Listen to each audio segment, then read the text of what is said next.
So in as much as you want to organize ECOWAS as an economic region, you discover that some of the former French colonies are much more faithful to La Francophonie, which is the organization of French-speaking countries. And in this regard, countries such as La Côte d'Ivoire, countries such as Senegal, countries such as Benin and Togo are very faithful to La Francophonie. Yes, here we are. Welcome back, my dear lovely family, brothers and sisters. In this video, we are going to share a little bit from Professor PLO Lumumba on the issue of ECOWAS. ECOWAS, we know that countries such as Mali, Niger, and Burkina Faso withdrawn from ECOWAS. The reason behind and why our founding fathers created ECOWAS. And today, ECOWAS is doing what our founding fathers created for. And if not, why?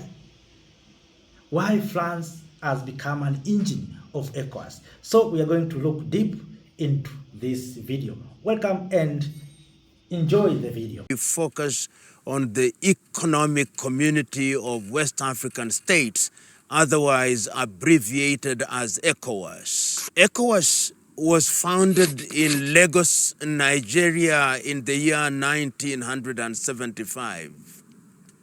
And is one of the economic regions of the continent of Africa deliberately created to ensure that countries within that region realize their economic potential. When one looks at the Treaty of ECOWAS, one sees the emphasis not only on the economy, but also political stability and, of course, the movement of peoples, because these are seen to be major anchors in the journey towards gaining economic independence. We know that as an economic community that brings together countries with different historical backgrounds, and let us ask ourselves what are the historical backgrounds that make ECOWAS very unique. In ECOWAS, we have a number of countries which were former colonies, and I'll mention a few of them.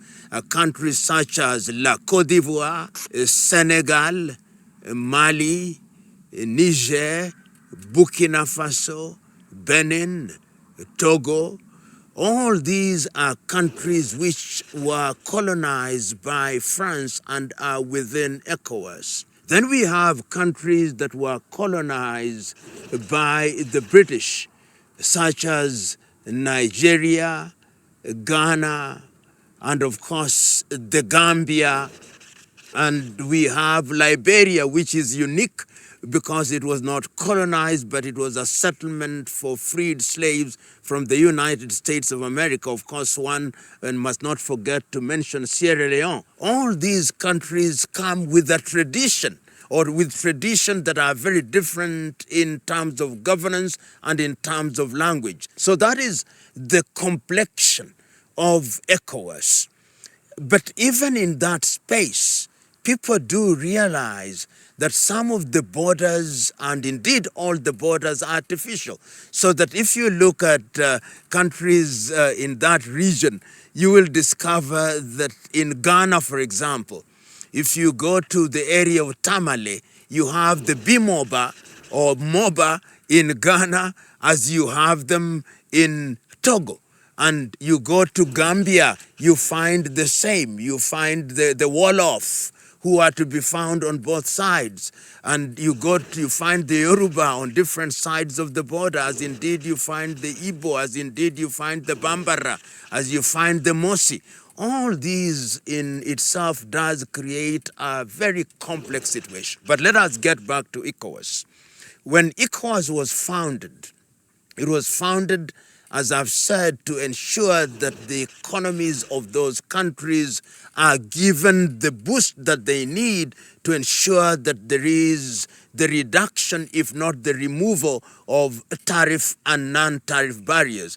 And in this regard, the free movement of peoples was at the very heart of it. And to their credit, ECOWAS indeed have a passport or a traveling system that allows individuals from those countries to move without any let and hindrance, which is a good thing. The other thing that they wanted to harmonize was education. And the harmonization of education has not been very easy, particularly because of the different education systems that were inherited from the colonizers, so that the French speakers may not very easily be harmonized and included in the British system, which was inherited by the former British colonies. But those attempts are also being made.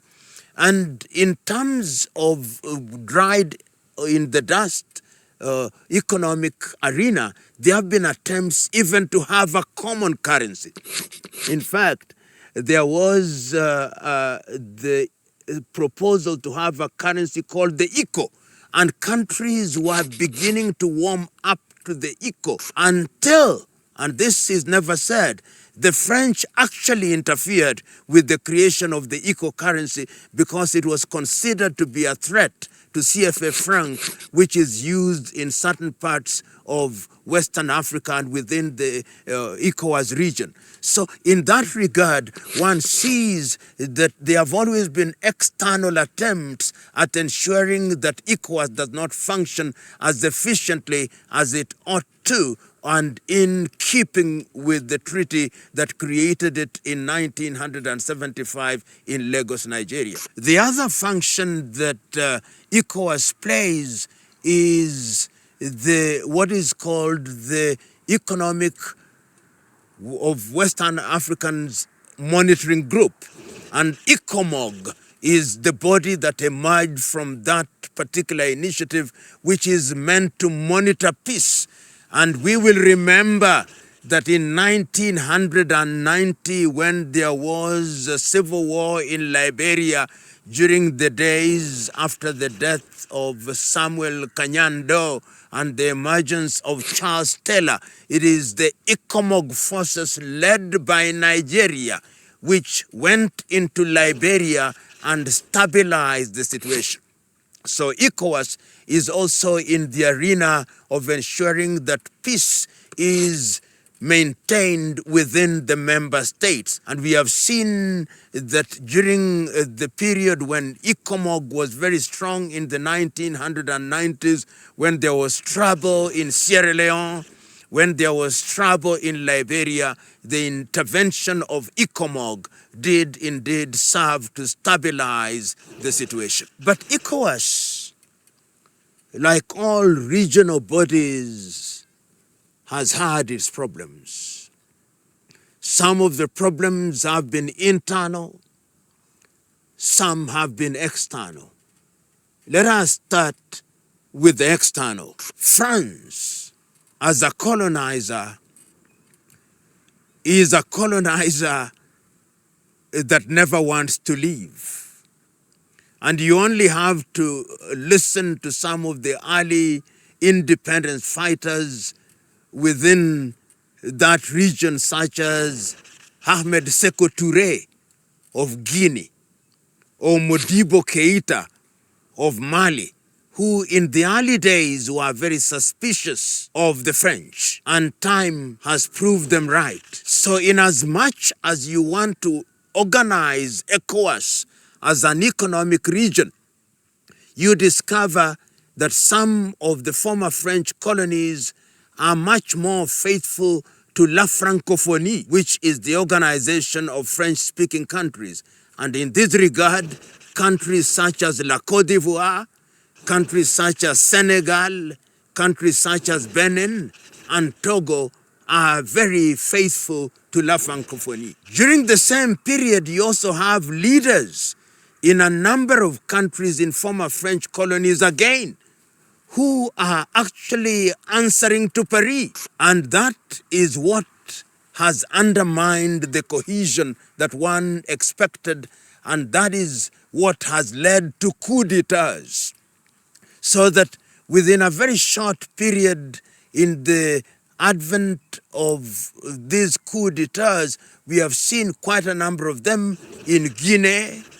We have seen coups d'etats in Niger. We have seen coups d'etats in Chad. We have seen coups d'etats in Mali. We have seen coups d'etats in Burkina Faso. And when this happens, we then argue that these are unconstitutional changes of government. And of course, whenever there are coups d'etats, it does create disruption. But it is important as I now advert to the question of internal problems. These internal problems are also closely associated with the external problems. Because if you look at each one of these countries that I have mentioned, like Guinea, Burkina, Niger, Chad, and of course Mali, you find politicians and leaders who go through what one may describe as democratic elections, but they manipulate and undermine the process for the benefit of France. So that when the new wave of coup makers came, in what I call extraordinary circumstances, the emergence of Doumbouya in Guinea, the emergence of Traoré in Burkina, the emergence of Assimi Goïta in Mali, and the emergence of Shani in Niger, one understands that this was a resistance to a neo-colonizer in France. And that is why the coup d'etats were very popular, so that when the leaders of ECOWAS, led by the Nigerian President Ahmed Bola Tinubu, as much as suggested that they were going to intervene militarily in all the capitals, in Conakry, in Niamey, in Bamako, and in Ouagadougou, the people came out and said, we are going to protect these administrations.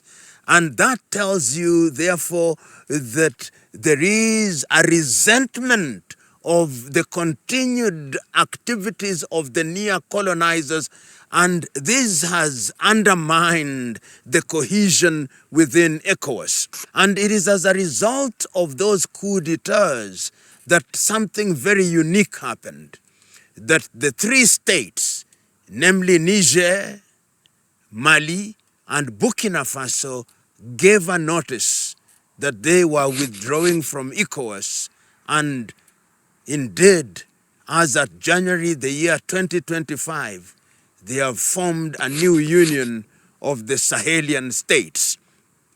And of course, when they left, they were told that you are free to come back. What has happened is that the ECOWAS that was founded in 1975 for purposes of creating political stability, for purposes of enhancing economic activities, for purposes of creating social cohesion, is now undermined. It is undermined in the sense that critical members have left the union and is now a weaker organization. So when one looks at the history of ECOWAS and what has happened to it, you can see that the current status is one that is very worrying, and one hopes that going forward, ECOWAS is not going to collapse, because if it does, it will undermine what we desire, that is African unity, because the intentions at the time of creation in 1975 in Lagos, Nigeria were noble, remain noble, and ultimately we want to see ECOWAS and indeed the new Sahelian body work as a team for the sake of the continent of Africa, which is dying and crying for unity, unity of purpose.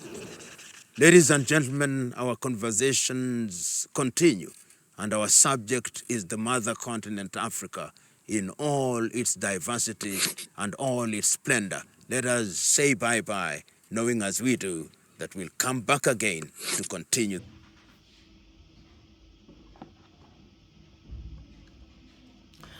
Yes, welcome back, my dear lovely family, brothers and sisters. That is Professor PLO Lumumba, a Pan-Africanist and a lawyer from Kenya. Of course, Professor has spoken one thing that is very, very important, the issue of Sahel and ECOWAS. Of course, ECOWAS, before it was a good organization, but after French captured some African leaders, especially Macron captured, for instance, Cote d'Ivoire, Alassane Ouattara, and recently we have seen even President Diomaye Faye has been captured by France, because we have seen President Faye, since he came to power last year, he went to France 4 times. Just imagine, 4 times were in France. The same we have seen also to President Bola Ahmed Tinubu. He went almost after every 3 months. Tinubu is going to Paris. Some have been saying that for treatment, but the question is, why African leaders want to be treated in Paris? Why they are not ready to be treated in Africa? If Paris has good services, why can't African leaders bring those good services to their homeland, to their countries? Have you seen President Macron coming to Africa, or went to Russia, or maybe went to America to seek treatment? Why Macron cannot go to America, or can go to India? Why it's African leaders who are saying that it is better to go to others? So that is not the issue. The issue here is ECOWAS. ECOWAS was created to serve the interest of the people in West Africa, but unfortunately, French used its influence to capture some African leaders, and since then, ECOWAS become a tool of Western power. Of course, they have tried to make things okay, but still, France is controlling these countries. So these countries must move out of France neo-colonialism. For instance, as I said, Senegal, when President Diomaye Faye came to power, many of us young people, we saw that this is a new game changer for Africa. But unfortunately, President Faye has disappointed many of us, because he's working very closely with Macron, is dealing with France almost by everything. Yes, we need diplomatic ties, but why we need diplomatic ties under begging? So we need our leaders to be strong. ECOWAS came with the idea of single currency, ECO, but it's France which hijacked that process through President Ouattara of Cote d'Ivoire. Maybe today we have been talking about single currency, ECO, for ECOWAS, but because of France's influence, it confused President Ouattara of Cote d'Ivoire and lobbied other leaders to stop using or creating new currency or many West African currency. So I think the time is now for our leaders. What I understand, we have generation of our leaders who maybe, many of them above 50, many of them, it looks like are being colonized. They are still working for the interest of the West. Many of them, not all, many of them. Maybe let me say some of them. We have seen President Ouattara, we have seen President Tinubu, you see, and the previous former president of Ghana, President Nana Akufo. This, of course, we have seen, people are saying even President Ruto. So we need African leaders to start thinking the interest of Africans. Otherwise, ECOWAS will collapse. If new generation of leadership will come, today is surviving because of these old leaders. And that's why you see France don't want President Ouattara to leave power. Of course, it is the hand of Ouattara this term, and Ouattara is forcing to remain in power for another term because of France. Why? Because France is benefiting from presence of Ouattara in Cote d'Ivoire. And France still have military base in Cote d'Ivoire, in Abidjan. But all in all, my dear lovely family, that's what is going on in this continent, especially through ECOWAS. If you have something different and you want to share with us, please do so through the comment section. And if you're new in this platform, make sure that you join Big Family by subscribing. And after subscribing, make sure that you share the message in the video to other Africans who are here in the continent and to those who are in the diaspora. After that, have no more to share. Thank you for watching. Thank you for being with us. Thank you for being part of this revolution. Thank you. Thank you a lot. Thank you, Africa. Mama Africa. Oh, yeah. You make African great. Thank you, Africa. Thank you, Africa.